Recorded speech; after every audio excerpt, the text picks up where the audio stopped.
Viewers, একটা parcel এই মুহূর্তে আমার হাতে এসে পৌঁছালো। জানি কি আছে, তবে দেখতে থাকুন।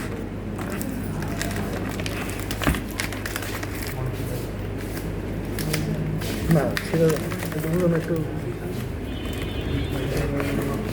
ভিউয়ার্স, আমি খুঁজে পাচ্ছি না কোথা থেকে শুরু করবো, তো জমা দিয়ে দিই। সুবহানাল্লাহ। অবশেষে আমাদের হাতে এসে পৌঁছালো আমাদের কাঙ্ক্ষিত সেই পাসপোর্ট, এবং একটা চমক আছে পাসপোর্টের মধ্যে। ও শিট, খুব সুন্দর করে প্যাকিং করছে।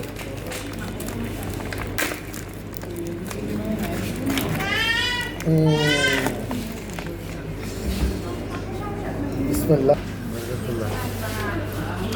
অবশেষে অবশেষে অবশেষে অবশেষে কংগ্রেচুলেশন। কংগ্রাচুলেশন। অবশেষে যাওয়া হবে ইনশাল্লাহ, অতি শীঘ্রই, এস সুন এস যাওয়া হবে। Thank you.